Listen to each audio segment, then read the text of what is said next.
The black SUV rolled up to the curb like a verdict, its doors opening in perfect choreography.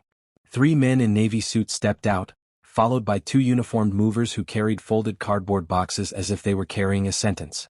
At the gate of the Little Blue Craftsman on Auburn Avenue, the lead attorney lifted a leather folder and called out, "Ms. Amina Bello, we're here under court order to remove you from this property." Neighbors edged closer, aunties in head wraps from the hair braiding shop, a barbecue pit master from 2 houses down, teenagers in Falcons jerseys holding their bikes like shields.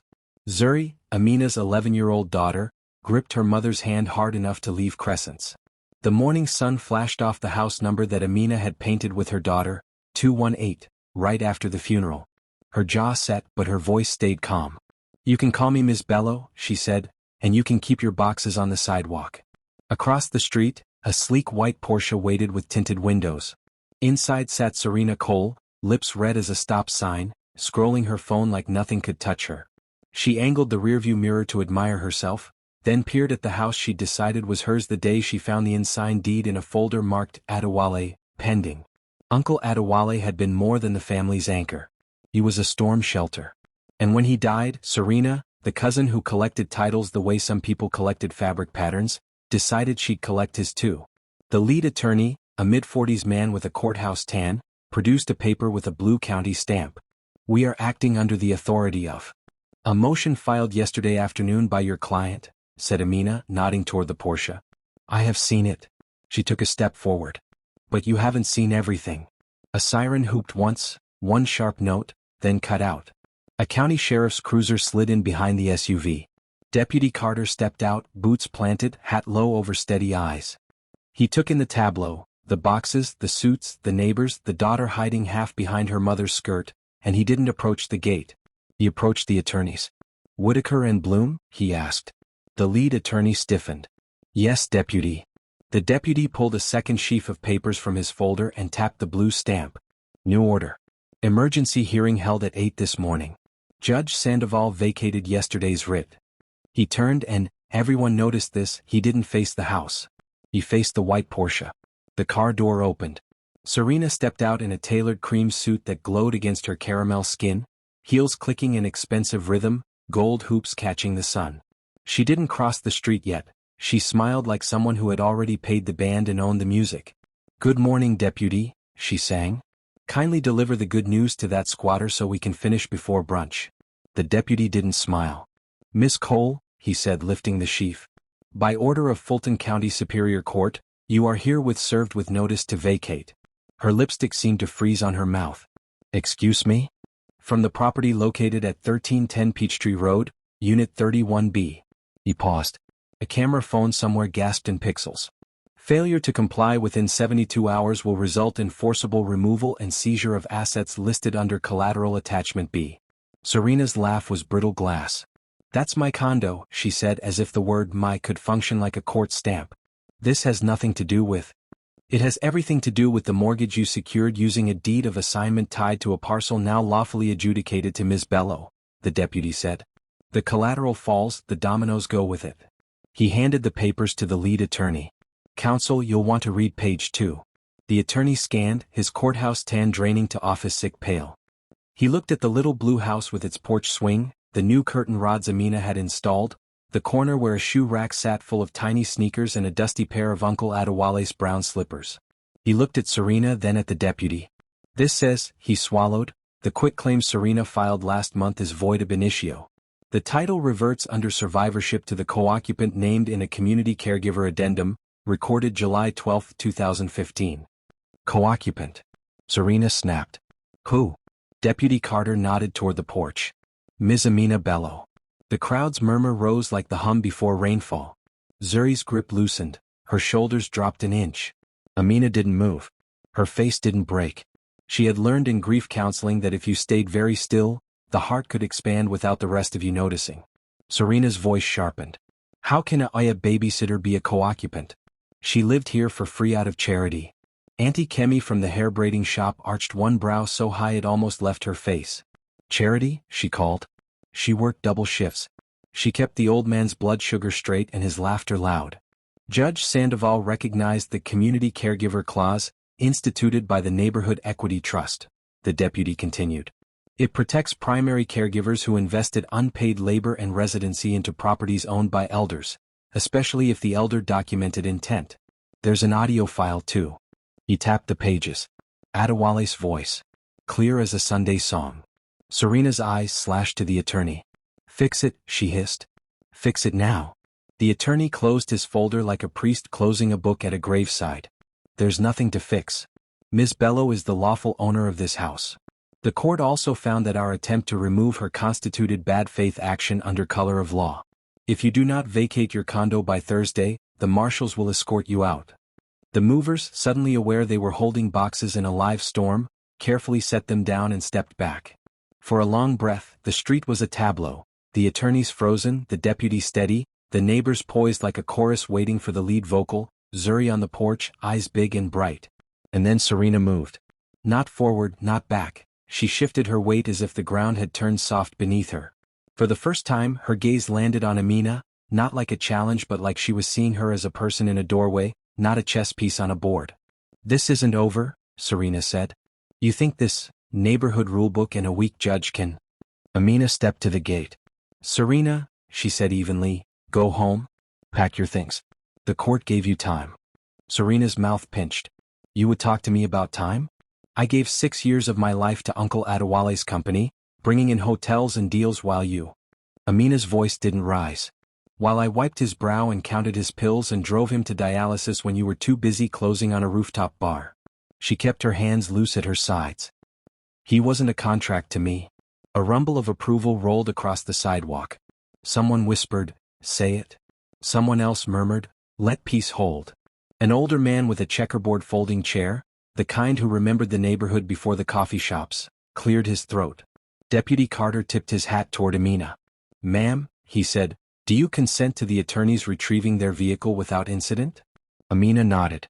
Let's not turn a wrong into a mess. The attorneys backed away. The movers lifted the empty boxes and found reasons to be anywhere else. Serena stared at the paper in her hand like it might catch fire and solve itself. Then she lifted her chin and slid her sunglasses back on, armor as thin as glass, and walked toward her car. The door shut with the soft thud of a closed chapter that wasn't truly closed. Engine started. The SUV pulled off first, the Porsche idled a second, then merged into traffic. Only when the cars were gone did the crowd remember how to exhale. Zuri burst into tears that sounded like relief and thunder at once. Amina knelt and pulled her into a hug, her palm warm on the back of her daughter's head. Mom, Zuri choked, did we win? Amina kissed her forehead. We held our ground, she said. Sometimes that's how winning starts. Auntie Kemi crossed the street with a dish towel still draped over her shoulder. Come inside, let me make you tea, she said. And I will fix that girl's hair. She cried it to the side. They stepped into the blue house. The living room smelled of lemon oil and old wood. The couch had a knitted throw Uncle Adewale used, still folded with a memory's precision. Amina guided Zuri to the kitchen table. She didn't sit. She reached up to the crooked calendar by the fridge, the one that still showed the month of the funeral, and flipped it to the present. The sound of paper turning felt like a thread being tugged through a seam. From the open window, the street's hum drifted in, tires shushing, the sing-song call of the roasted corn vendor, someone laughing too loud about something they'd repeat to somebody else by dinner. Amina's phone vibrated on the counter. Unknown number. She hesitated, then answered. This is Amina. A man's voice, soft, precise, with that clipped Lego spread cadence, came through. Ms. Bello, my name is Barrister Alyamide Adeyemi. I represent a private party with information about your uncle's trust. It concerns a second property, one your cousin has already moved to liquidate. Amina's eyes flicked to Zuri, then to the photo on the fridge. Uncle Adewale in a bright cap, laughing with Zuri at a July cookout. She leaned against the counter. What information? Something Serena believes is buried, the barrister said. A letter. Not the kind lawyers write. The kind men write when they know the clock is slow and the heart is fast. A kettle began to whistle. Auntie Kemi reached to take it off the stove but paused when she saw Amina's face drain of color. Where are you? Amina asked. Behind your house, he said. By the alley. Bring only yourself. No one else can know yet. Amina lowered the phone and stared at the back door as if it had just told her a secret. On the other side of the glass, a figure in a charcoal suit stood at the fence, head bowed, one hand holding a brown envelope. She looked at her daughter. "I'll be right outside, baby. 1 minute." Zuri nodded, eyes still thick with unshed questions. Auntie Kemi frowned. "Who is it?" "Someone with answers," Amina said. She opened the back door.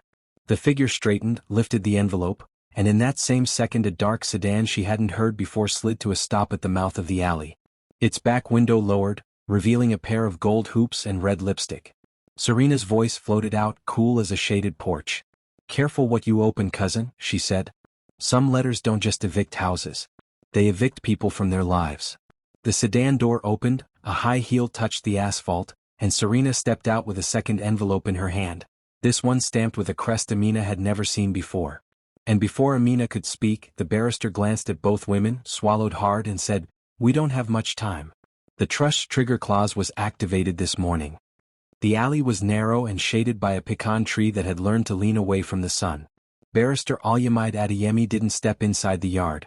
He stood just beyond the chain-link fence as if lines, legal and otherwise, mattered to him more than air.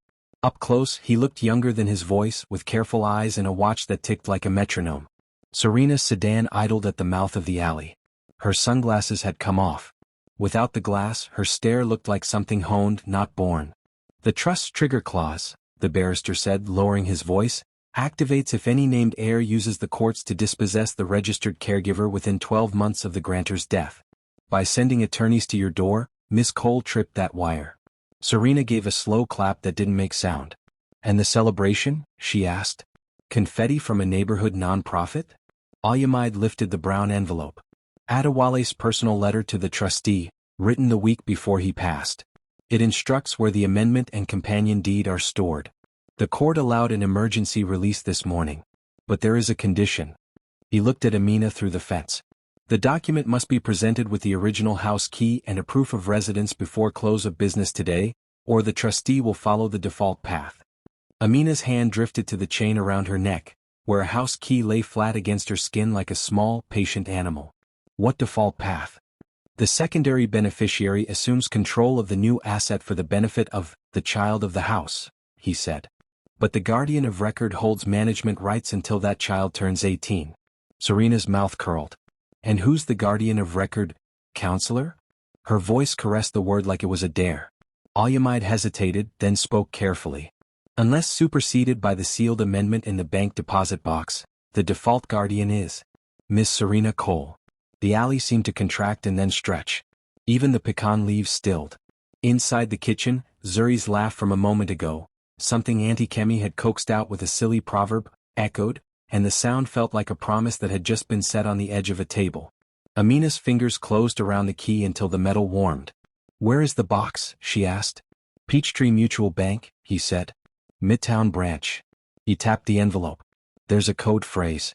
You'll need Adewale's house key, this envelope, and a photo ID. Once you retrieve the amendment, we file it with the court and the trustee. That locks the guardian clause to the person Adewale chose." Serena smoothed a wrinkle on her sleeve that wasn't there. "You won't make it by deadline," she said lightly as if talking about the weather. "Traffic. Paperwork. Life." She lifted her own envelope with its crest, 2 interlocked letters under a crown that no country ever recognized. "I'll be making a different filing downtown." Alyamide's jaw flexed. "You should consider your options, Miss Cole," he said, still polite. The trigger clause also freezes assets tied to the grantor's collateral within 24 hours. "Fighting will only widen the circle." "Circles are where I do my best work," she said and slid back into the car. The sedan drifted away like a threat pretending to be a promise. Amina opened the gate. "Let's go," she told the barrister. "But Zuri stays with Auntie." They moved quickly, papers tucked, doors locked, a note to Zuri on the kitchen chalkboard that read, "Back soon. Eat the jollof. No phone by the stove." The little blue house shrank in the rearview mirror as they turned onto Auburn, then merged toward Midtown where glass towers rose like fresh ambitions. Traffic was thick, the kind that made tempers tight and horns fluent. While they inched forward, Alyamide spoke in short pieces, backstory, in the clipped cadence of a man used to filing it on paper. Years ago, Adewale had joined the Neighborhood Equity Trust after watching elders lose homes to heirs who saw houses as inheritances and caregivers as furniture. The trust's community caregiver clause let elders name residents who did the quiet labor as co-occupants with survivorship rights. It didn't replace the will, It braided the life lived inside the house into the title itself. In 2015, Al-Yamid said, when your sister died and Zuri's father disappeared into his mess, Adewale filed the addendum naming you as co-occupant and community caregiver. He also began creating a small trust with a second property. He glanced sideways. He said in our conference room, I want to make sure the child of the house has both a roof and a map. Amina watched the lane spool under the hood. What second property? A 2-unit brick duplex on Porter Street, he said. Modest but well located. He meant for the rent to cover Zuri's schooling. It's the asset Serena is trying to liquidate. The trust controls it, unless the amendment says otherwise. He told her about the week before the funeral, how Adewale recorded a message with the trustee. How he laughed in the middle for no reason except that Zuri had danced through the frame to show him a drawing of their house with a crown on it. How he coughed at the end and said, with the gravity of men who know their breath is a ledger, if anyone tries to turn my love into paperwork, answer them with better paperwork. Amina let out a sound that might have been a laugh if it hadn't carried grief in its pocket. That's him, she said. Always making jokes against the wind. They slipped into the parking deck at Peachtree Mutual, the concrete cool and echoing. The bank's lobby was all light and marble, polished floors where footsteps announced themselves, a row of tellers with nameplates set like little flags, serious art that no one could name.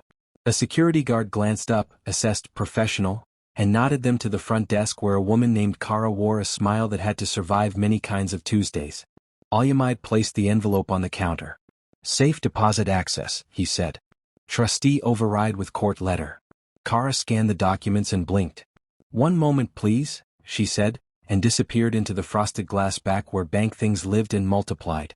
In the waiting area, a man in a neon vest counted quarters into a paper roll. A woman in church lady pearls scrolled on her phone, lips moving along with a live-streamed sermon. The clock on the wall said 2:17. The deadline, close of business, stretched ahead, fat with unknowns. While they waited, Amina's gaze fell on a brass plaque near the vault door. In trust we steward. It sounded like a motto written by someone who had never been evicted or stayed up with a child's fever while dollars and courage both ran thin. Kara returned with a manager in a navy suit, the kind men wore when they needed to look like stability. Ms. Bello, he asked. I'm Mr. Fuchs. May I confirm your identification? Amina presented ID. Mr. Fuchs examined the key on her chain. Original house key? She nodded. He led them down a corridor where the sound changed. Footsteps wrapped in carpet, voices softened by concrete and confidentiality. At the vault, he sang a small ritual over locks and codes, and the heavy door side opened the way old things do when they are asked to be useful again. Inside, safety deposit boxes glinted in rows like a wall of quiet secrets.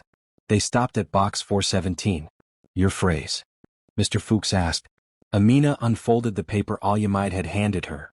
She read, the child of the house must be able to see the sky. Mr. Fuchs nodded, satisfied by a code that sounded more like a blessing than a password. He slid box 417 out and placed it on a small table in a private room with 2 chairs and a sense that everything in it would matter forever. I'll give you privacy, he said and closed the door. Amina and Al-Yamid sat. The box had weight, not just metal but meaning. Amina slipped the key into the lock. For a half-second, her hand trembled. She pressed her palm flat on the lid, breathing until the tremor settled into steadiness. Then she turned the key. Inside lay 3 items: a leather-bound notebook, a flash drive in a small tin, and a sealed envelope marked with Adewale's looping hand, amendment, guardian and map. Amina touched the handwriting with the back of her finger the way people touch glass over a photograph. She picked up the envelope. Open it, Al-Yamid said, voice steady but a little hushed like a man in a sanctuary. She slid a nail under the seal. And her phone vibrated.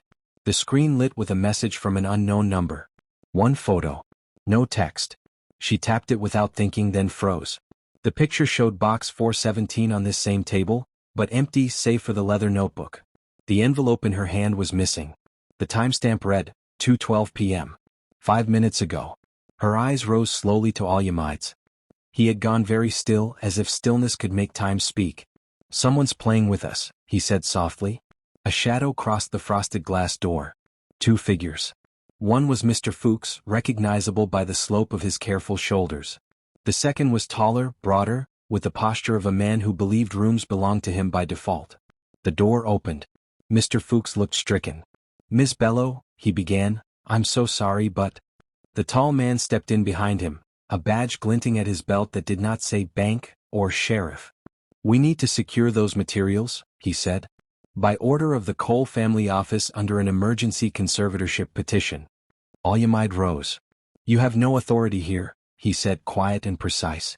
A conservatorship petition is not an order. The man's expression didn't change. It will be in an hour, he said. We're just making sure nothing goes missing before the judge signs. Before Amina could answer, a woman's voice cut through the doorway from the corridor, clear, older, carrying Lagos and Atlanta in equal measure. If anything is going missing today, it won't be our people's rights. An older woman in a mustard wrapper and a blazer stepped into view, silver hair wrapped in a gelly that meant business, not party. Her eyes found Amina's and held them like a lifeline. Mr. Fuchs exhaled, relieved and confused at once. Ma'am, you can't. I can, the woman said. My name is Tola Adewale. She looked past the badge to the envelope in Amina's hand, then back to the man. And I am here because my brother did not raise fools. She turned to Amina, her voice dropping to something private and fierce. Open it now, child, she said. Before they rewrite the day.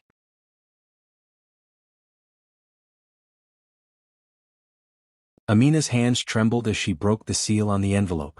The air in the room thickened, the hum of the vault lights suddenly louder, sharper, like the walls were waiting to hear what the dead man had said. She unfolded the pages. The handwriting was Adewale's, bold, confident strokes, though the ink trembled in places where illness must have tugged at his wrist. Read it, Aunt Tola urged, stepping closer, her gelly shimmering like a crown under the fluorescent light. Read it out loud, my dear, so everyone in this room can hear his truth. Amina cleared her throat, voice low at first, then stronger. If you are reading this, it means I have gone where lawyers can't follow. To the trustee in my family. This house and the Porter Street duplex belong to the caregiver who stayed when everyone else found reasons to leave.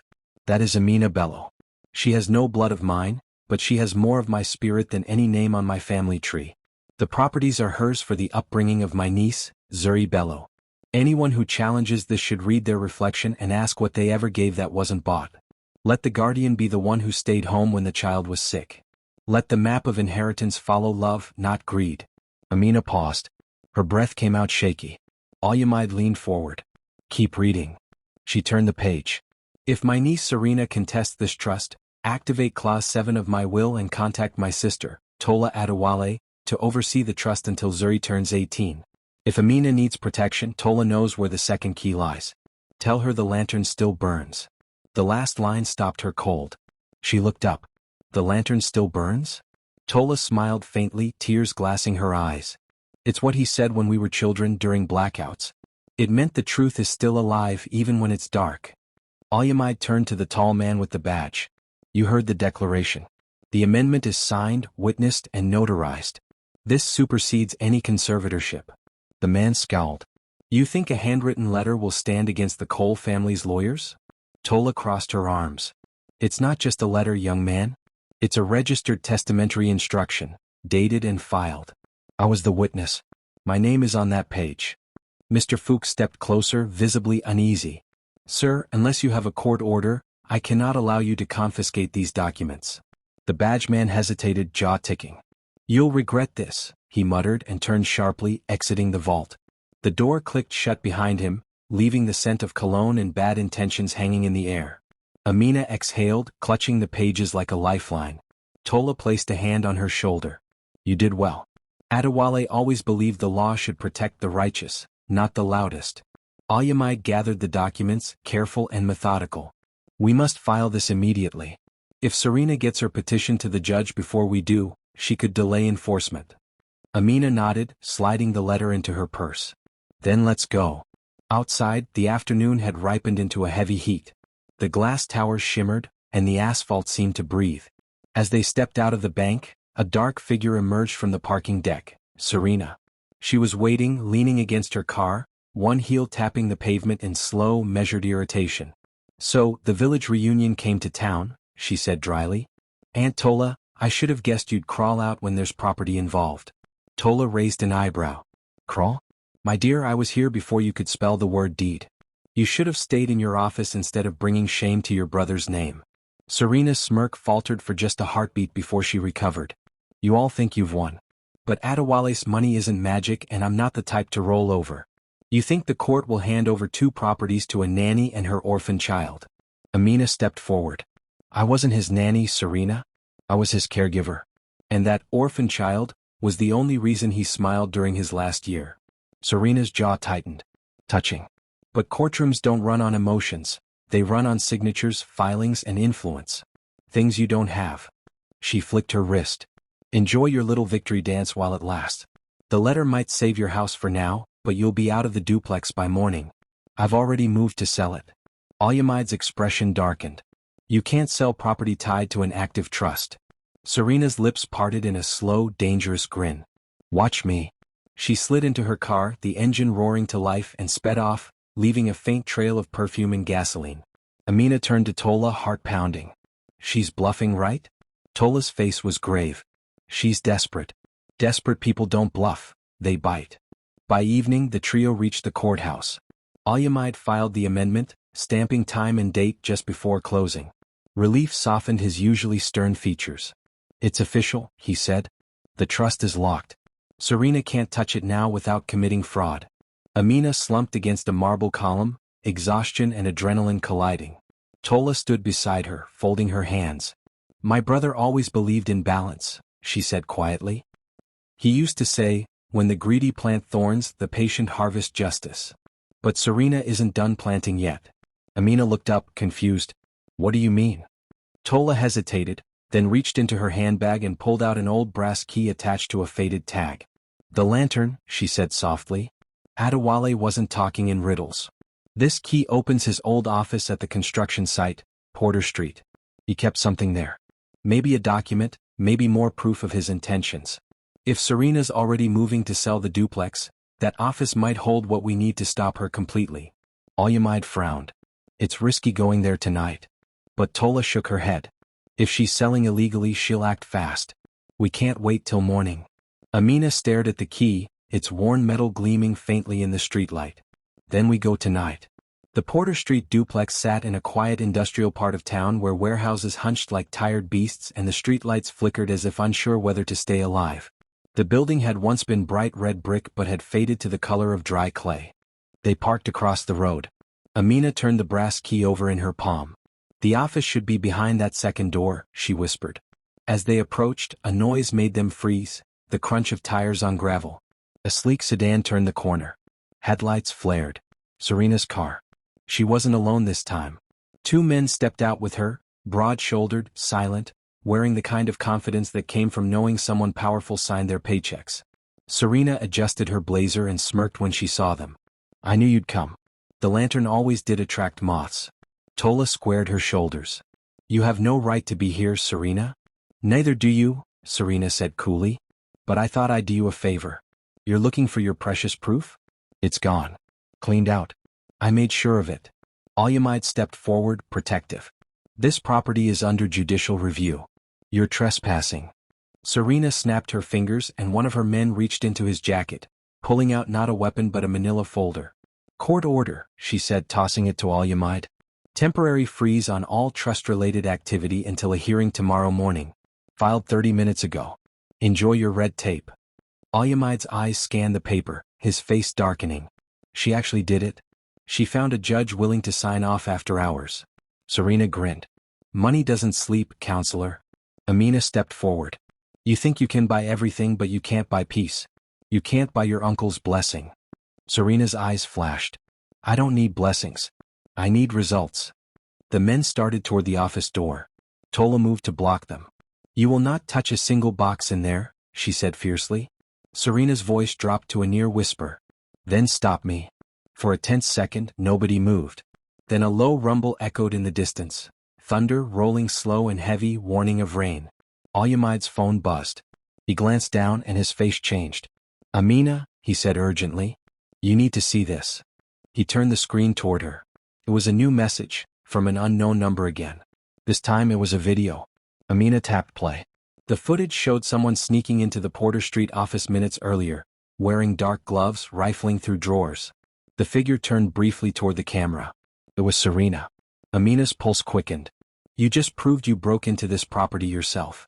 Serena froze, realizing too late what the video meant. Alyamide hit record on his own phone, zooming in. "Thank you for confirming, Miss Cole," he said calmly. "Now we have evidence of trespassing and tampering with trust assets." Rain began to fall, light, pattering, rhythmic. Serena's grin faltered for the first time all day. "You're making a mistake," she said softly. "You don't know who you're fighting." Amina held her gaze. "Yes, I do. I'm fighting the kind of person who thought love was weaker than money. My uncle taught me better." Thunder cracked, close now, and lightning flashed across Serena's face, illuminating her fear for just a heartbeat before she turned away. She climbed into her car without another word, tires splashing water as she sped off into the storm. Tola exhaled slowly. "She won't stop, Amina. Not until something breaks." Amina looked down at the brass key in her hand, rain running between her fingers like silver threads. "Then it's time we find out what my uncle really hid behind this door." She stepped toward the office, the lock glinting under the rainlight. With one turn of the key, the door creaked open, and the smell of old paper, oil, and dust filled the air. But there was something else too, something that made all three of them pause. A faint light was glowing from inside the dark room. A lantern. Burning. The faint orange glow flickered against the cracked plaster walls, casting long shadows that swayed like ghosts remembering their names. The room was small, an old office with faded blue paint, dusty shelves, and a wooden desk that had seen better decades. The air smelled of paper, engine oil, and memory. Amina stepped inside first, heart hammering. How is that lantern still burning?" she whispered. Tola followed, her geli slightly damp from the rain. "He meant it literally," she murmured. "Adewale never joked about symbols. He must have set something up before he died." On the desk sat an old kerosene lantern, flame steady and soft as if freshly lit. Beneath it was a metal box. Amina brushed the dust off the lid and found a brass plate etched with Adewale's initials, A. Alyamide bent closer, scanning the lock. "This isn't ordinary. The mechanism looks custom. Try the same key." Amina slipped the brass key, the one Tola had given her, into the lock. It turned with a solid click, like a heartbeat answering a question.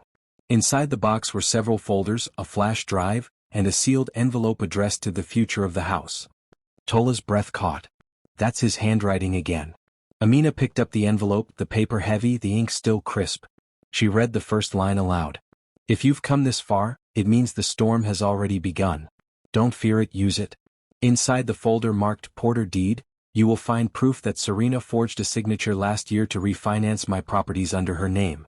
I left the digital copy on the flash drive. Give both to Barrister Adeyemi for the judge. The truth must be louder than the lie." She stopped, her voice breaking. He knew she'd do this. Tola placed a trembling hand on her shoulder. He always saw ahead. Alyamide's expression turned grim. Forgery, fraud, and illegal refinancing. That's enough to strip her of any claim and possibly face prosecution. Amina flipped through the files. Receipts. Signatures. Bank correspondences. It was all there, Serena's greed captured in ink and pixels. A sound outside made them all freeze, tires on gravel again, slower this time, deliberate. Alyamide lowered his voice. "She's back." Amina rushed to the window, peeking through a slit in the blinds. Two vehicles. Serena's black sedan and a silver pickup truck behind it. Three men stepped out, different from before, rougher, the kind whose faces told stories of money earned doing things best not written down. Serena stood behind them, sheltered by an umbrella. Her voice drifted faintly through the rain. "Go in. Get the box." Amina's pulse thundered. "We can't let them take this evidence," she whispered. Tola straightened her back. "Then we don't run." She reached into her purse and pulled out her phone.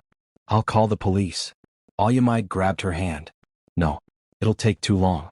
By the time they get here, the files could be gone. We need to protect them." Amina glanced around the office. Her eyes landed on a vent near the floor, half covered by an old rug. "There's a crawl space here," she said quickly. "It leads under the building. Zuri and I hid there once when the neighborhood kids were playing tag." She stuffed the flash drive into her pocket, then wrapped the main folder in a piece of plastic from the desk drawer. "If they come in, we'll hide this down there." Footsteps crunched closer. Shadows moved against the rain-streaked windows. Serena's voice was clearer now. "I told you, get me that box and I'll double your pay." Tola's jaw tightened. She's lost her shame. The first bang on the door made the lantern's flame shiver. Then another, louder, more insistent. "Open it," a man's voice barked. Alyamite stepped in front of the women, bracing himself. If they break in, I'll stall. Take the documents and go through the crawl space. There's an alley behind this lot. Call Deputy Carter when you're safe. But Amina shook her head. I'm not leaving you here. Before he could reply, the wooden door splintered inward. Rain and shouting spilled into the room. Serena's men stormed in, one kicking the broken frame aside. Where's the box? One demanded. Amina quickly shoved the files into the vent, covering it with the rug just as the men spotted the open metal box on the table. That's it, the leader growled, lunging forward. Tola stepped between them like a lioness. Touch that and you'll answer to me. The man froze, thrown off by her sudden defiance. Move, ma'am. I'm not your ma'am. I am Tola Adewale, sister to the man you are stealing from, she roared. And I will curse the hand that dares take what he left for his child. For a moment, something ancient and commanding filled the room. Even the rain seemed to pause. Then Serena's voice sliced through the tension. Enough. She stepped inside, drenched but furious, her lipstick bleeding into the rainwater. Get the box and leave the rest. But before her men could obey, flashing lights cut through the rain outside, red and blue, bouncing off wet brick. Sirens wailed. Alyamite exhaled in relief. Deputy Carter? He murmured. Two officers burst in, weapons drawn. Freeze. Step away from the property. Serena's men backed off immediately, hands raised. Serena turned slowly, her fury melting into disbelief. Who called them? Tola's voice was calm. The lantern wasn't the only thing that burned bright tonight. She held up her phone, still recording. I called while you were shouting at the door. Deputy Carter entered, rain dripping off his hat brim. He surveyed the wreckage. Miss Cole, looks like you've got yourself into more trouble than your lawyers can fix. Serena's shoulders squared. You have no proof of anything. Alyamite stepped forward, pulling the flash drive from his pocket. Actually, we have everything. The deeds, the forged signatures, the video of you breaking in earlier, and now the attempted theft of trust property. I'll be submitting all of it to Judge Sandoval by morning. For the first time, Serena looked uncertain. She glanced around, the broken door, the officers, her drenched clothes. Her voice came out smaller. You think you've won? This isn't over. Carter sighed. Funny. That's exactly what you said this morning, and look how that turned out. He motioned to one of the officers. Escort Miss Cole and her associates to the car. We'll sort this downtown. Serena tried to protest, but Tola's voice stopped her cold. You can send lawyers all you want, child, she said softly. But sometimes they come back carrying your own eviction letter. Serena's eyes widened, just for a second, as she realized the echo of the morning's humiliation. The men led her away, her heels clicking on wet concrete like stubborn punctuation marks. When the cars pulled off, the silence that followed felt deep enough to swallow exhaustion. Amina leaned against the wall, shaking from the release of adrenaline. Tola touched her cheek gently. You've done your part, my dear. The truth is safe now. Alyamite retrieved the hidden folder from under the rug, placing it back into the metal box. We'll hand this directly to the court clerk at dawn, he said. By tomorrow, Serena's case will crumble like dust. Amina stared at the lantern still flickering on the desk, its flame unwavering even as rain hissed through the broken doorway. She really thought she could burn us out, Amina whispered. But this flame never died. Tola smiled faintly. Because it wasn't just oil keeping it alive. It was justice. The rain outside eased to a drizzle. Thunder rolled away into the distance. As they stepped out of the office into the wet night, Amina turned back once. The lantern glowed steady in the dark room, its reflection shining faintly in a puddle by the door, proof that the light Adewale left behind had found its keepers.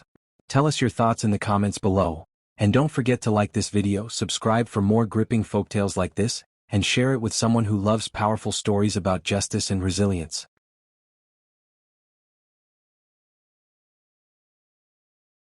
The morning sun rose with a calmness that didn't belong to the storm that had raged the night before. It cast soft light over the courthouse steps where pigeons cooed as if nothing extraordinary had happened in the city. But inside the marble building, tension buzzed like a live wire. Amina, dressed in a clean Ankara dress of deep blue and gold, sat in the courtroom beside Tola and Alyamite. The documents, sealed and neatly filed, rested in Alyamite's briefcase like sleeping lions. Across the aisle, Serena sat rigid, her once smooth composure now frayed around the edges. Even her makeup couldn't hide the sleepless night that showed in her eyes. The bailiff's voice rang out. All rise for the Honorable Judge Sandoval. Everyone stood as the judge entered. A woman in her 50s with silver hair pulled into a bun and eyes sharp enough to peel truth from lies. She settled behind the bench, scanning the docket. Case number 22 CV 9473, she began. Cole versus Bello, motion for conservatorship and counterclaim for trust enforcement. Her gaze flicked toward both parties.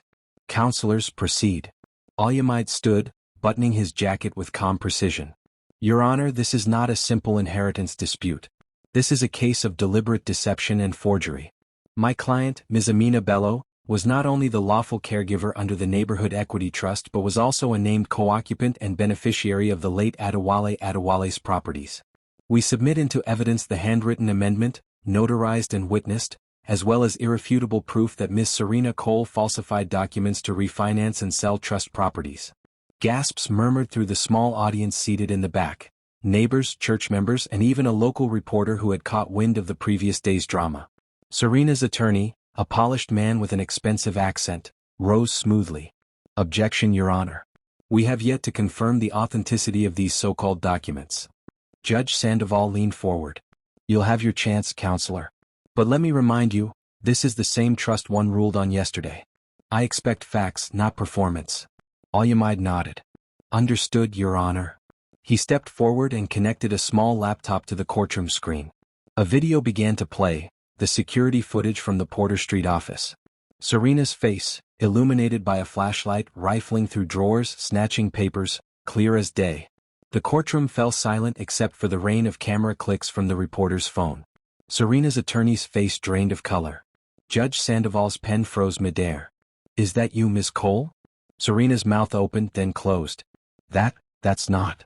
Al-Yamid cut in, voice calm but firm. Timestamped at 8:43 p.m. last night, Your Honor. Immediately after Ms. Cole filed a suspicious emergency motion, signed by a junior clerk who no longer works for the court. He handed the judge another folder. We also have signed statements from 2 witnesses and a recorded confession from the same clerk verifying he was paid to file under false authority. The judge's gaze hardened. Paid by whom? Al-Yamid didn't answer with words. He turned the next page. A bank receipt showing Serena's transfer to the clerk's account. Serena's attorney sat down slowly, lips tightening. The judge leaned back, exhaling through her nose. Miss Cole, I hope you understand the gravity of this. You not only attempted fraud but interfered with a lawful trust protected under state statute. Do you have anything to say for yourself before I rule? Serena stood, her voice trembling but still laced with pride. My uncle's money was supposed to stay in the family. I earned my place beside him, I built his company with him. And she pointed at Amina, her fingers shaking. She was just a caregiver. He pitied her. He couldn't have meant to give her everything. Amina rose slowly, her voice soft but unflinching. He didn't give it to me, Serena. He gave it to love. To the people who stood by him when everyone else saw him as a wallet. That's the difference. Judge Sandoval raised her hand. That's enough. This court is not a theater for bitterness. She shuffled the papers, then looked up. The evidence is overwhelming. The amendment is valid, the forgery is proven, and the motion for conservatorship is hereby denied. A collective murmur rippled through the courtroom. Serena's knees seemed to buckle slightly. The judge continued, her voice firm. Furthermore, due to willful deceit and attempted fraud, I am imposing an immediate injunction. Ms. Serena Cole is barred from accessing or profiting from any assets tied to the Adewale Trust. The properties are legally transferred to Ms. Amina Bello, trustee for the minor, Zuri Bello. She turned to the bailiff.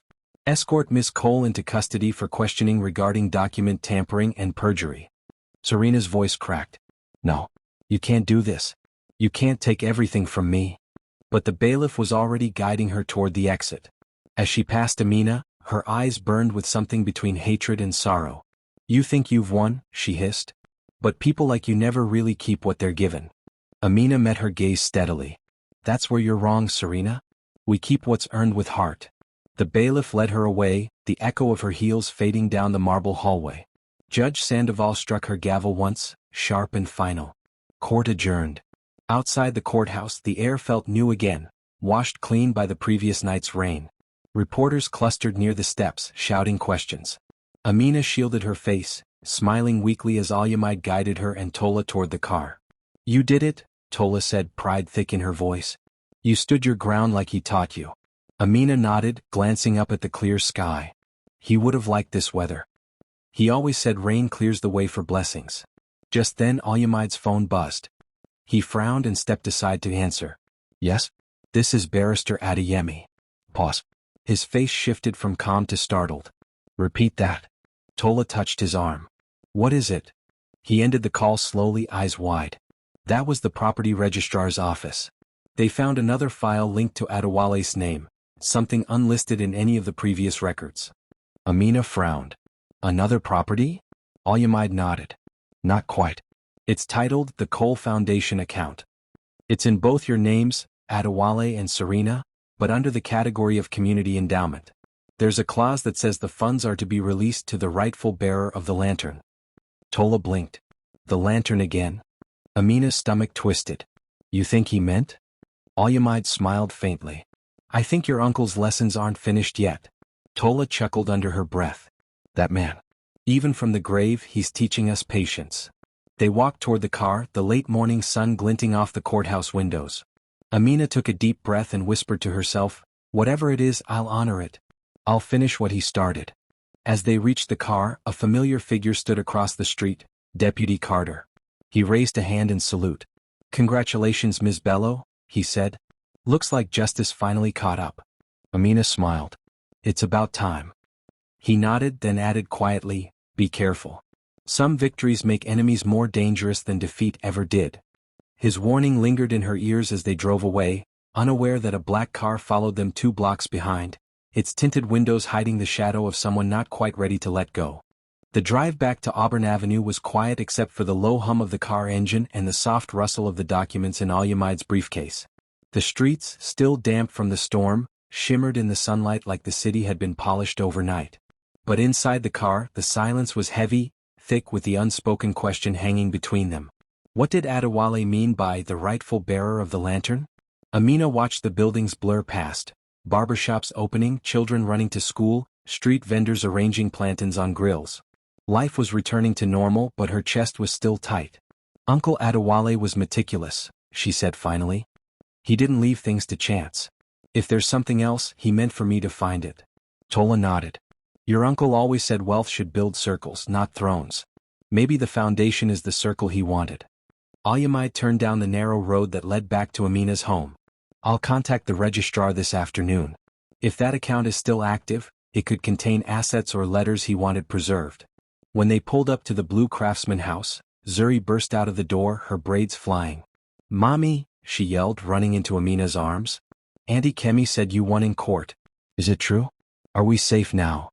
Amina hugged her tightly. Yes, baby. We're safe. Nobody can take our home again. Zuri pulled back just enough to look at her. Then why do you look like you're still fighting? Amina smiled sadly. Because sometimes winning is just the start of a bigger battle. Inside, Auntie Kemi had already made pepper soup, the spicy aroma filling the small living room. I told you the ancestors don't sleep, she said proudly. That girl Serena, she thought she could outsmart justice. Tola chuckled. The girl learned the hard way that paper and pride don't mix. They all laughed, and for the first time in weeks, it sounded genuine. But the peace didn't last long. Alyamide's phone buzzed on the table. He frowned, answering it quickly. Adeyemi here.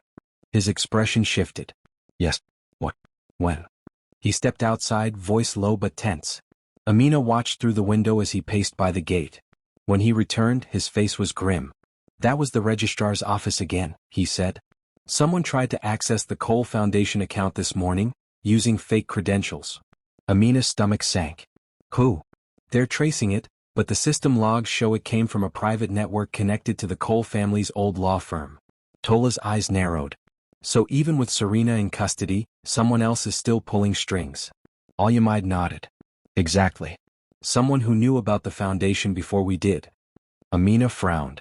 Uncle Adewale must have trusted someone else with that information. But who? Tola thought for a moment. There was a man who used to work with Adewale during his last projects. A financial advisor named Mr. Bello, not related to you. Tall, quiet, always in the background. When Adewale got sick, that man stopped coming around. Maybe he knows more. Amina grabbed her bag. Then we need to find him. Alyamide held up a hand. Let me make a few calls first. If this person tried to access the account, he might be dangerous or desperate. Later that afternoon, Al-Yamid found a lead. Mr. Bello had been working out of a small accounting office in Acadia before disappearing 2 months earlier. But the strange part was that the office lease was paid in advance for a full year, by someone using Serena's name. They decided to check it out before anyone else did. By the time they reached the office, the sun had started to dip behind the skyline, painting the streets gold. The building was old, 2 stories with faded signage. The nameplate beside the door read, M. Bello Financial Consultancy, but the letters were rusted and the windows coated in dust. "This looks abandoned," Tola said softly. Al-Yamid pushed the door open. It creaked but wasn't locked. The air inside was musty, the kind of silence that suggested no one had been here in weeks. Desks sat neatly arranged, papers stacked but untouched. Yet there was something off. Amina pointed. "Look, someone's been here recently." A chair was slightly pulled out, and a cup of half-dried coffee sat on the desk. There was also a faint scent of cologne, expensive and familiar. Al-Yamid moved cautiously toward the back office. "Let's check the records." Inside, file cabinets lined the wall. Amina ran her fingers along the drawers until one caught her attention, labeled Foundation Files. She pulled it open. Inside were copies of bank statements, project outlines, and one sealed envelope marked, "To be delivered only upon Serena Cole's full compliance." Tola frowned. "That's strange. What compliance?" Before Amina could respond, they heard a floorboard creak behind them. Al-Yamid turned sharply. "Who's there?" A shadow moved near the doorway. A tall man stepped out, dark-skinned, late 40s, wearing a gray suit and a hat pulled low. His expression was unreadable. "So," he said calmly, "you finally found it." Amina's hand tightened on the folder. "Who are you?" He smiled faintly. "I was Adewale's financial advisor. Michael Bello." Al-Yamid stepped between them. "Why are you here, Mr. Bello? And why was Serena paying your rent?" Michael sighed. "Because she thought I was on her side. I let her believe that, for protection. But the truth is your uncle asked me to watch both of you. To make sure neither greed nor fear destroyed what he built." Tola's brow furrowed. "Watch both of us? You mean Serena and Amina?" He nodded. "Yes. The Cole Foundation wasn't meant for the family at all. It was created to support community caregivers across the city, women like Amina who keep homes alive. But Adewale didn't trust his relatives to honor that. So he hid the funds behind Serena's corporate name, waiting for the right moment to transfer control." Amina's eyes widened. "The rightful bearer of the lantern." Michael smiled. "Exactly. The one who found the flame and kept it burning." Al-Yamid exhaled, realization dawning. "That means, Amina is the legal executor of the foundation." Michael nodded. "Yes. And the account holds more than money. It holds property deeds, business shares, and a plan to build community homes for caregivers. But there's one problem." He stepped closer, lowering his voice. "Someone else knows about it now. Serena's lawyers are working to freeze every trace of the account. If they succeed, the trust's funds will vanish into bureaucratic limbo, and your victory in court will mean nothing." Amina felt a chill crawl up her spine. "What do we do?" Michael's gaze hardened. "We move faster than they can file. There's a bank officer, Mr. Nduka, at Heritage Union. He's the only one authorized to release the funds to the rightful beneficiary. But you must meet him in person. Tonight." Tola frowned. "At night? That sounds dangerous." Michael nodded slowly. "It is. Serena's allies won't want this transfer to happen." Amina glanced at Al-Yamid, whose jaw was tight with concern. "Do you trust him?" she asked quietly. Al-Yamid looked at Michael, then back at her. "I don't trust anyone connected to Serena. But if he's telling the truth, this might be our only chance." Tola placed a hand on Amina's shoulder. "Child, you've come this far by faith and wisdom. Follow both." Amina took a deep breath, clutching the folder. "Then let's finish this tonight." As they stepped out into the fading light, a cool breeze swept through the narrow street. Somewhere in the distance, thunder rumbled again, faint but familiar, as if the sky itself knew that the storm wasn't over. And across the road, half hidden behind a parked car, a woman in a dark hood watched them leave. She lifted her phone and whispered into it, "They found the account. Move before midnight." The line clicked dead and the woman lowered her hood, revealing Serena's younger sister, Nadia Cole, her eyes cold as dusk. The fight for Adewale's legacy was far from over. Night draped itself over the city like a secret. Neon signs flickered along the streets as Amina's car slipped through traffic, headed toward Heritage Union Bank. The rain had returned, light, constant, and cold, washing the pavements in silver. Inside the car, the tension was a living thing. Alyamai drove in silence, eyes flicking between mirrors. Tola sat in the back seat, praying softly under her breath, her fingers running over her prayer beads. Beside her lay the folder marked Cole Foundation account, sealed and wrapped in a waterproof file. Amina stared out the window, lost in thought. The reflection staring back at her didn't look like the frightened woman who'd once stood at her gate surrounded by eviction lawyers. She looked harder now, tired yes but sharper, her eyes steady with the quiet strength of someone who'd carried fire through a storm. "What if this is another trap?" she murmured. "What if Michael Bello's working with him?" Alyamai glanced her way. "I thought of that too. But everything he said checks out. The registrar confirmed the account exists, and the key phrase he gave me matched the foundation record." Tola's voice cut softly through the hum of the tires. "The righteous don't walk in fear, my dear. But they also don't walk blind. Keep your heart open and your eyes sharper than your faith." Amina smiled faintly. "Uncle used to say that." "Then remember it tonight," Tola said. They reached Heritage Union's downtown branch just before 9 p.m.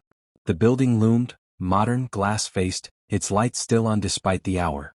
The security guard at the gate checked their IDs and waved them through after a brief call upstairs. Mr. Nduka was waiting in his office, a middle-aged man in a gray suit with calm eyes that looked like they had seen too many secrets. He rose when they entered. "Ms. Bello, Barrister Adeyemi," he greeted formally. "I received a call from Mr. Bello earlier. You've come about the Cole Foundation transfer?" "Yes," Amina said, stepping forward. "We have the authorizing documents and the amended trust clause." He nodded and gestured toward the conference table. "Please sit. Let's verify everything." The office smelled faintly of coffee and paper. Amina handed over the folder. Nduka opened it carefully, examining the documents. After a moment he looked up. "These appear authentic. The foundation is indeed funded and legally tied to the Adewale estate. But," he paused, brow furrowing, "there's an unusual clause. It requires a symbolic confirmation before the funds can transfer." Alyamai frowned. "Symbolic?" Nduka turned the page toward them. "It says, 'The rightful bearer of the lantern must sign in the light of its flame.'" Tola's breath caught. "The lantern again?" Amina blinked, realization dawning. "It's still at the Porter Street office. The one that was burning last night." Nduka nodded. "If that's the original lantern Adewale kept, then it must serve as proof of authenticity. The founder coded that requirement into the account's final verification step. It's unconventional but legal. So the transfer can't happen until we sign near that lantern?" Alyamai asked. "Correct. The system won't release the funds otherwise." Amina's heart sank. "That means we have to go back there." Tola frowned deeply. "It's dangerous to return at night. Serena may be in custody, but that sister of hers?" She trailed off, eyes narrowing. "I've seen that girl's face at family events. She's quieter, but her mind is colder." As if summoned by name, Amina's phone buzzed. Unknown number again. A text flashed across the screen. "You shouldn't have opened that box. The flame burns both ways." Her blood ran cold. "She's watching us." Alyamai took the phone, jaw tightening. "We'll need to be careful. Let's head to the office now, get this done before anyone else moves." The drive back to Porter Street was tense. The rain intensified, drumming on the roof like restless fingers. When they turned onto the narrow lane, the street was empty except for a single streetlight flickering weakly over the old duplex. They parked a few meters away. The lantern's glow was visible even through the cracked window, still burning steadily on the desk inside. "How's that thing still lit?" Alyamai muttered. Tola smiled faintly. "Because it's waiting for the right hands." They stepped out, hurrying through the rain toward the building. The door, repaired earlier by police, gave way easily. Inside, everything looked as they'd left it: papers, desk, faint scent of kerosene. Amina approached the lantern, her reflection flickering in the glass. "He always said this flame would outlast lies." Alyamai placed the folder on the desk and handed her a pen. "Ready?" She nodded, her hand steady. Under the lantern's golden light, she signed her name on the verification form. Amina Adewale Bello, bearer of the lantern. The lantern flickered once, then flared brighter, casting a warm glow across the room. But before anyone could speak, a noise echoed outside, the crunch of glass under a shoe. Tola turned toward the window. "Someone's out there." The next sound was sharper, a gunshot. The glass beside them shattered. Down? Alyamide shouted, pulling Amina to the floor as another shot rang out. The lantern wobbled but didn't fall, its flames swaying wildly. Outside, car doors slammed. Voices shouted, 2 maybe 3 people. One yelled, "Grab the file. Don't let them leave." Nadia. Amina recognized her voice immediately. Alyamide reached into his jacket, pulling out a small pistol, a lawyer's last resort kind of insurance. "Stay low," he hissed. Tola crawled toward the desk, clutching the lantern protectively like it was alive. "You'll not snuff out this flame," she whispered fiercely. Another bullet hit the doorframe. Splinters rained down. Amina crawled to the side of the room, heart hammering. She spotted a second exit, an old back door half hidden behind a bookshelf. "There's a way out," she whispered. Alyamide nodded, covering them as they moved. They slipped through the narrow space just as the front door burst open. Nadia stormed in, rain-soaked, eyes wild. "Find them," she screamed. "They can't have gone far." Outside, thunder cracked like gunfire. Amina, Tola, and Alyamide dashed through the backyard toward the alley, mud splashing under their shoes. Behind them, Nadia's men shouted and cursed. "Go left," Alyamide shouted. "The car's around the corner." They sprinted, lungs burning. Another shot whizzed past, hitting the wall inches from Amina's shoulder. At last they reached the car. Amina threw open the door, clutching the lantern close. As Alyamide started the engine, Nadia appeared at the alley's mouth, aiming directly at them. Amina didn't think, she flung the lantern forward. The glass shattered on the wet pavement, kerosene igniting in a sudden blaze. Flames burst between them and Nadia, forcing her back. The car sped off into the rain, the reflection of fire chasing them in the rearview mirror. Tola's breath came in shallow gasps. "The lantern, you threw it." Amina looked back, her eyes wet but resolute. "No. I freed it." The rain outside blurred the city lights into streaks of gold and red. For a long moment no one spoke. Then Alyamide broke the silence. "We still have the signed form and the account code. That's enough to complete the transfer." Tola nodded weakly. "But we'll need a new flame." The lantern was symbolic, it needed light, not the lantern itself. Amina leaned back, exhausted but calm. "Then we'll light another." "He didn't mean that lantern, Auntie. He meant the one we carry inside." By the time they reached Nduka's office again, it was nearly midnight. He looked startled to see them drenched and shaken. "What happened?" he asked, alarmed. "Long story," Alyamide said shortly. "But the verification is complete." She signed under the flame.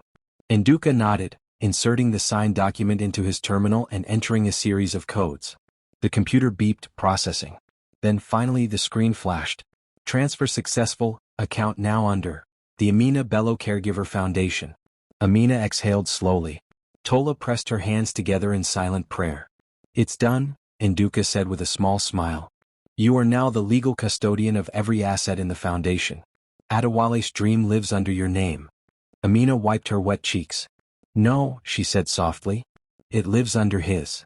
Outside, the rain softened into a drizzle again, and in the reflection of the office window, a single candle flickered on the desk where the lantern once burned. A new light, smaller but no less bright. They didn't notice the security camera above the doorway blinking red, quietly recording. And far away, in a dimly lit hospital room, Serena Cole opened her eyes from her hospital bed, a faint, cold smile curving her lips as she whispered to the nurse. "Tell Nadia, it's time for phase 2. The next morning dawned clear, the first true sunlight Amina had seen in weeks. Birds chirped on the telephone wires outside her window, the air fresh and washed clean of storm. For the first time in a long while, there was peace. Zuri danced around the living room in her pajamas, clutching a piece of toast. "Mommy? We're on TV." Amina turned, startled. The morning news anchor's voice filled the room. Local caregiver Amina Bello wins landmark inheritance case after months of legal battles with the Cole family. The court's decision establishes new protections for community caregivers across the state. A video clip played of her stepping out of the courthouse the day before, hand in hand with Tola. The neighbors outside were cheering. The caption read, "Lantern of Justice burns bright." Amina's heart swelled, but unease tugged at her chest. Nothing that made headlines in this family ever ended quietly. Her phone buzzed on the table. A no number again. She hesitated, then answered. "Ms. Bello," a deep voice said smoothly. "My name is Dr. Okoye. I'm calling from the hospital regarding Miss Serena Cole." Amina stiffened. What about her? She was transferred to a private ward last night. Her sister Nadia arranged it. But this morning both women were gone. Left against medical advice. A chill ran through her. Gone? As in discharged. Gone? The doctor repeated. No trace. We've informed the police. Amina ended the call slowly, her hand trembling. They're free, she murmured. Tola looked up from the newspaper. Who? Serena and Nadia. They left the hospital. Alyamide, who had just arrived with a briefcase and his usual morning composure, froze mid-step. Already? That's impossible. They were under observation pending legal custody review. Not anymore, Amina said quietly. They're coming. By noon, Alyamide was on the phone with the police while Tola checked the house locks. Zuri, sensing the tension, stayed close to her mother. Deputy Carter arrived an hour later, hat in hand. I've already put out an alert, he said. But I'll be honest, if the Coles still have influence left, they'll be moving quietly. Not by the front door. Amina crossed her arms. They already tried violence once. What if they're after the foundation? That's the likely play, Carter said. The money transfer made headlines. Some people will see that as blood in the water. Alyamide sighed. We should secure the documents off-site. I'll arrange for a digital backup under encryption. Tola looked at Amina, her expression motherly but worried. Child, your uncle's name shines bright now, but light draws moths. Promise me you'll keep your heart steady when darkness comes again. Amina nodded, though inside her resolve was fraying. As the sun began to fall, she sat by the window watching Zuri play outside with her friends. The laughter felt like a fragile melody, one strong gust away from silence. Her phone buzzed again. This time it wasn't an unknown number. It was a text from Serena herself. You lit your lantern. Now let's see how long it burns without fuel. Attached was a photo, Zuri at her school playground, taken that very afternoon. Amina's breath stopped. No, she whispered. She ran outside. Zuri was gone. Panic tore through her chest like lightning. She ran through the yard, calling her daughter's name. Neighbors turned. Auntie Kemi rushed over from across the street. What's happening? It's Zuri.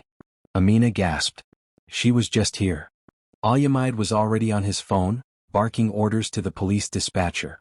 Amber Alert, Auburn Avenue District. Child abduction, female 11 years old, braided hair, school uniform, get every patrol on it.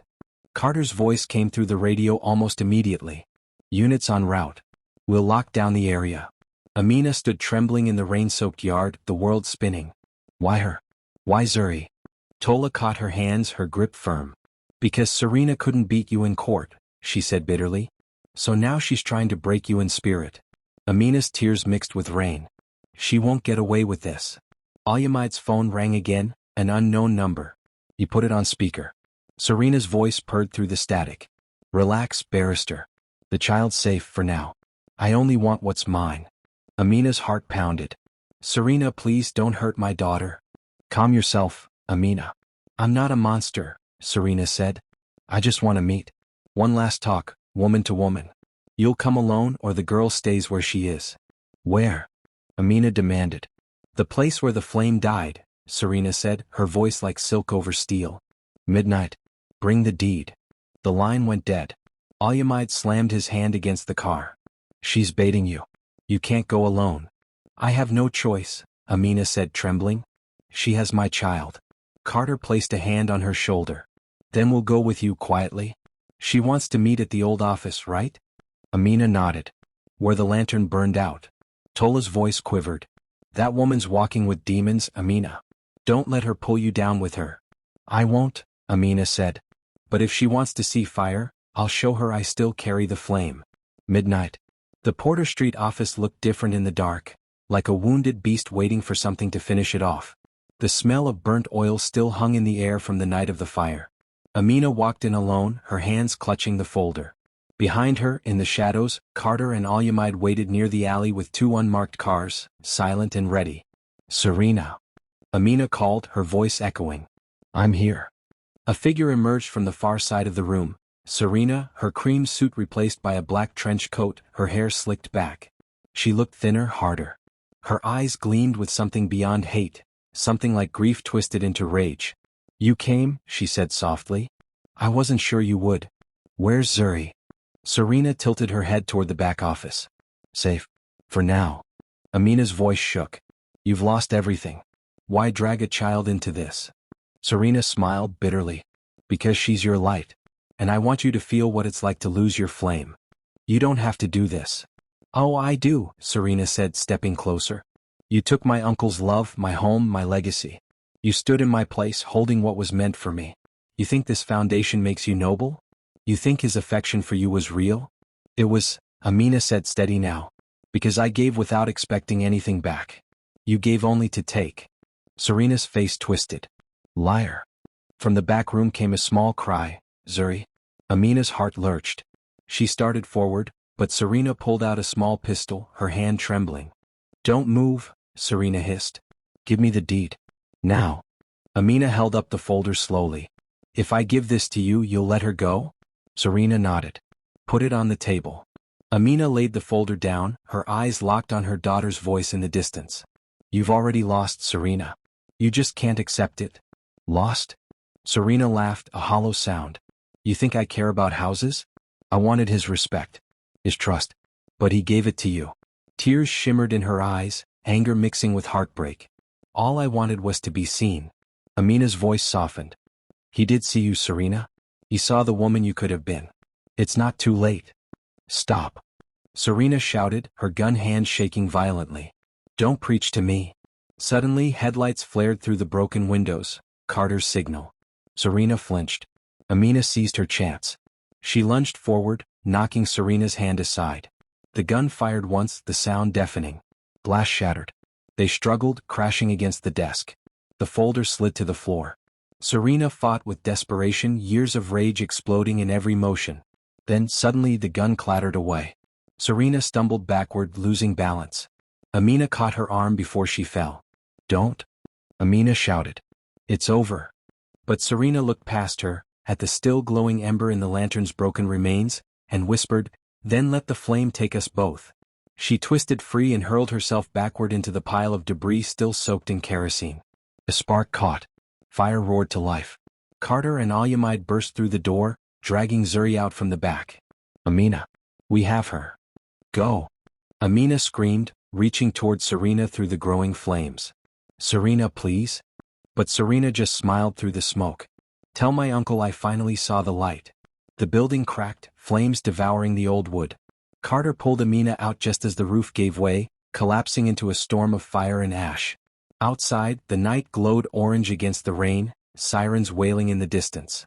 Zuri clung to her mother, sobbing. Tola arrived minutes later, breathless. Is it over? Amina looked back at the burning building, her voice barely a whisper. No. It's just beginning. Because in the firelight, amid the smoke, something glinted through the flames. Serena's pendant, engraved with the same crest that had been on the mysterious foundation envelope. The one Adewale never explained. Share your thoughts in the comments below, and don't forget to hit like, subscribe and turn on notifications so you don't miss Chapter 9.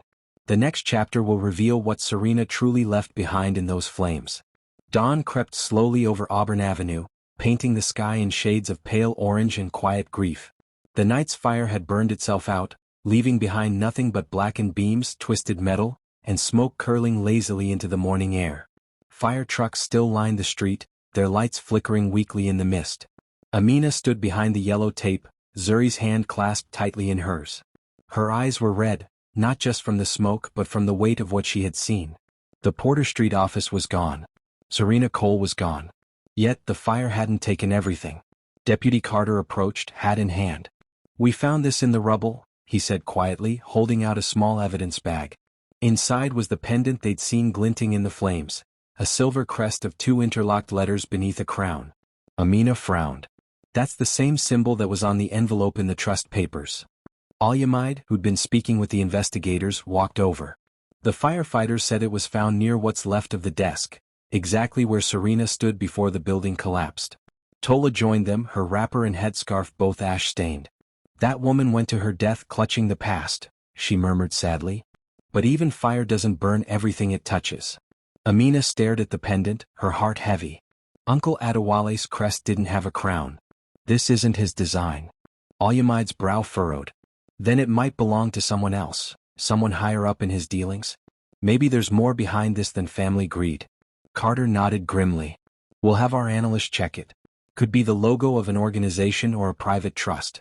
But if it's what I think it is, this whole thing may go deeper than a property dispute. Amina sighed. I don't want deeper. I just want peace for my child. Zuri tugged at her sleeve. Mommy, are we going home now? Yes, baby, Amina whispered. We're going home. By noon, the house on Auburn Avenue was once again filled with life. Neighbors brought food, trays of jollof rice, fried plantain, and puff-puff, whispering blessings and shaking their heads over the story now spreading through the community.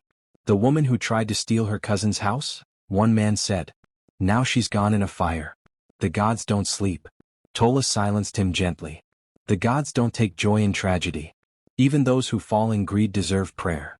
Amina sat quietly at the kitchen table, sipping tea. Her phone vibrated again, another unknown number. Her body stiffened, but she answered. Miss Bello, came a man's voice, calm and deep. This is Chief Obeisai from the Heritage Union Investigations team. We found something while reviewing last night's account transfer logs. Amina straightened.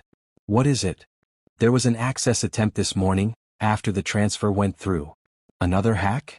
Alyamide asked, leaning closer to the phone. No, the man replied.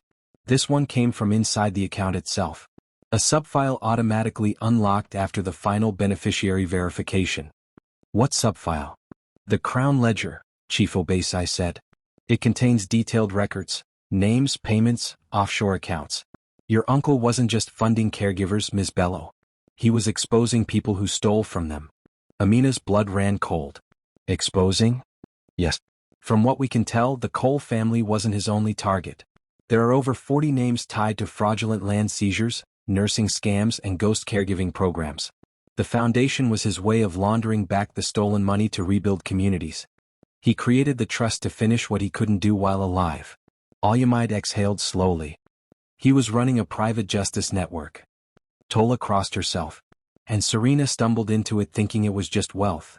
Amina rubbed her forehead. So this isn't over. No, Obeisai said. And there's more. One of the names listed under primary investigators is Serena Cole herself. What? Amina whispered. Serena was part of his operation? Yes, at first. It seems your uncle recruited her to help him manage financial tracking for the trust. But 2 years before his death, she withdrew from the project and started siphoning money through fake caregiver accounts. When he confronted her, that's when he changed everything. That's when he added you. Amina felt the room tilt slightly. She wasn't always the enemy. Exactly, Obeisai said. She became one when she couldn't bear to see you replace her. He paused, then added quietly, we'll need you to bring the pendant. It matches the crown insignia on several of the hidden accounts. It may be the key to unlocking the final documents. I'll bring it, Amina said softly. When she ended the call, the room was silent. Tola finally spoke. So Adewale's war wasn't just with greed, it was with corruption itself. Amina nodded slowly.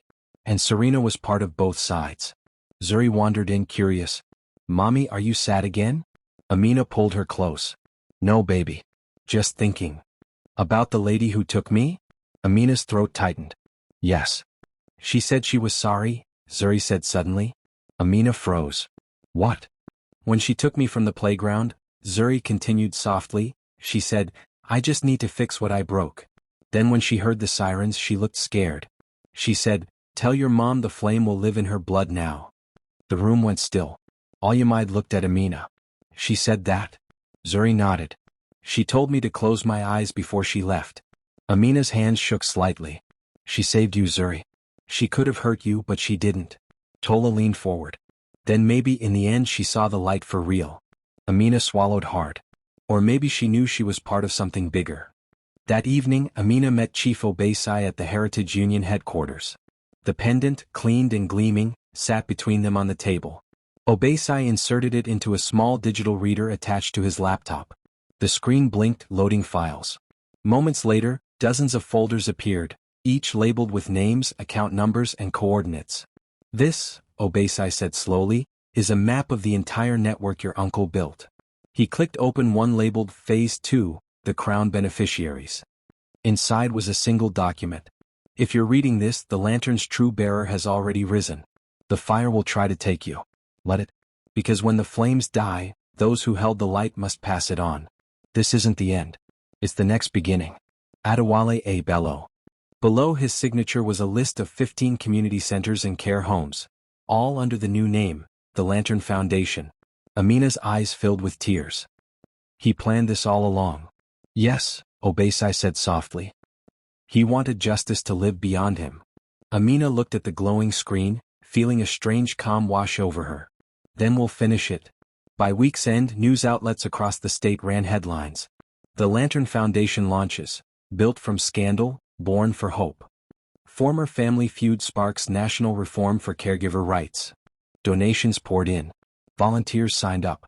And every night, Amina lit a small candle by her window, the same place where she once waited for the sound of sirens, the place that had seen both her breaking and her becoming. Tola moved into the house to help run the new programs. Alyamide handled the legal structures, turning Adewale's unfinished mission into a legacy written in light. Zuri painted a picture for her mother, a lantern glowing over a crowd of people. Underneath, in her shaky handwriting, she wrote, "For Uncle Adewale. For Serena. For everyone who forgot what love looks like." Amina framed it. But one night, weeks later, as she locked up the new office of the Lantern Foundation, her phone buzzed again, one last unknown number. She hesitated, then answered. A familiar voice whispered through static, calm and haunting. "The fire never killed me, Amina. It only changed me. There are other names on that list. Finish what he started, or I will." The line went dead. Amina's breath caught. The street outside was empty, but in the reflection of the office window, a single flame flickered in the dark, glowing steady and alive. She smiled faintly, not in fear, but in understanding. "Then let it burn," she whispered. 3 months later, the name The Lantern Foundation was everywhere, on community posters, evening news reports, and social media feeds. In every photo, Amina was smiling, standing beside caregivers, nurses, and teachers, handing out scholarship letters and community grants. Her uncle's dream had finally taken root. But behind every victory came a whisper. A mysterious donor funding projects before she even approved them. Anonymous letters left on her desk with instructions only someone who knew Adewale's private habits could write. And every Friday night, without fail, someone lit a single candle at the steps of the Porter Street site, where the old office had burned down. When Amina first heard about it, she thought it was neighborhood reverence. But as weeks passed, she began to suspect the truth. Serena, or someone acting in her name, was still alive. One late evening, after the volunteers had gone home, Amina sat in her office surrounded by paperwork. The room was quiet except for the ticking of a small clock and the soft rustle of pages. Outside, the city hummed its distant lullaby of car horns and rain. The pendant still sat on her desk, gleaming under the light. She had tried locking it away once, but somehow it always found its way back into view, like a reminder or a warning. Tola entered quietly, carrying a tray of tea. "You're still here, child?" Amina smiled faintly. "It's strange, Auntie. I thought when the fighting ended, peace would feel peaceful. But it doesn't. It feels like someone's still watching." Tola set the tea down. "When light burns too bright, darkness stares harder. You just have to keep it steady." Before Amina could answer, her phone buzzed. A new message. A photo. Her breath caught. It was the candle on the Porter Street ruins, burning brightly despite the rain. Beneath it, a note scrawled in familiar handwriting. "The lantern still has one last debt." Attached was a location pin. Alyamide arrived minutes later after Tola called him. "You're not thinking of going there alone?" he said flatly. "I have to," Amina replied. "If Serena's alive, or if someone's pretending to be her, I need to end this." Tola reached for her hand. "Then take the light with you." She handed her a small lantern, newly bought but shaped like the old one. "This one burns clean. Let it guide you home." The address led to the outskirts of the city, an abandoned warehouse by the river, silent except for the sound of water slapping against the dock pilings. The night air smelled of rust and salt. Amina parked and stepped out, lantern in hand. Its flame glowed softly, casting her shadow across the concrete. "Serena," she called. "If you're here, I came alone."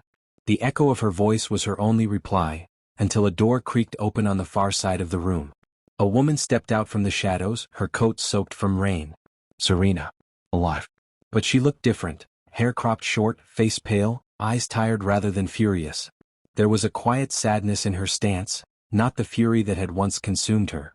You're hard to kill, you know, she said softly. Amina's voice shook. What?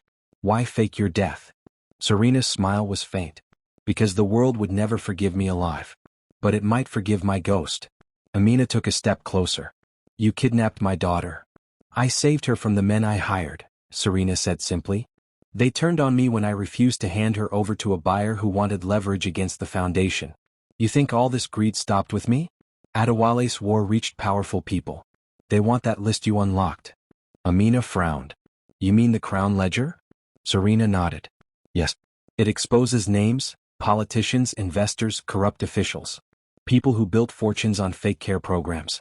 If that list goes public, some of them will fall, and some will kill to keep standing. Amina's pulse quickened. So that's the debt? To finish what he started. Serena stepped closer, the firelight glinting in her eyes. I'm tired of running. I kept a copy of the ledger's encrypted files before the fire. But I can't release them. They trace it to me and bury the foundation along with you.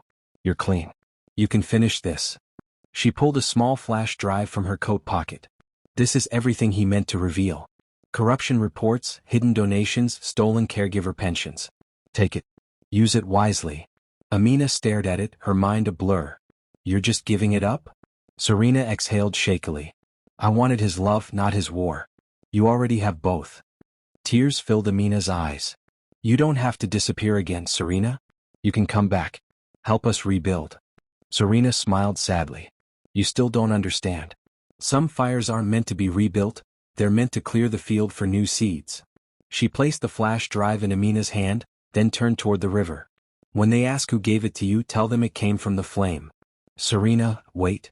But Serena was already walking away, her silhouette fading into the mist, the faint glimmer of city lights reflecting off the water. Amina stood frozen, the lantern's flame flickering wildly in the wind. By dawn, she and Alyamide had transferred the files to the authorities. Within weeks, headlines exploded again. Massive scandal rocks social care sector. The Lantern Foundation exposes multi-million fraud ring. Anonymous source provides evidence tied to Cole family's hidden trusts. The news spread across Africa and the U.S., sparking investigations, arrests, and reform bills. The name Lantern became a symbol of truth shining through corruption. And though Serena's body was never found, no one doubted her role in the fall of giants. Months later, during the grand opening of the Lantern Memorial Center, Amina stood before a crowd of caregivers, journalists, and community leaders. Behind her, a plaque gleamed. To those who kept the flame alive, Adewale, Serena, and every soul who gave light without recognition. She raised the new lantern in her hand. We were taught that light exposes darkness, she said, her voice steady and clear. But my uncle taught me something greater, that sometimes, light must walk through fire to learn how to shine. We did not inherit his fortune. We inherited his purpose. The audience erupted in applause. Tola wiped her eyes. Alyamide smiled with quiet pride. Zuri, now taller, stood beside her mother, holding a candle of her own. As the music swelled and the crowd cheered, Amina looked toward the back of the hall. For a brief moment, through the crowd's movement, she saw a woman in a dark coat standing by the exit, watching silently, a faint smile on her lips. When Amina blinked, she was gone. But on the steps outside the center, another candle flickered to life, its small flames swaying against the evening breeze. Amina stepped forward and whispered, "Thank you, Serena." And as the candle burned, she finally understood. The lantern was never about a house, a deed, or a legacy. It was about light, passing it on no matter the cost. If this story moved you, tell us in the comments below. What does the lantern mean to you? Would you forgive Serena after everything she did? Don't forget to like this video, subscribe for more powerful modern folktales, and share it with someone who believes that even broken people can become light bearers.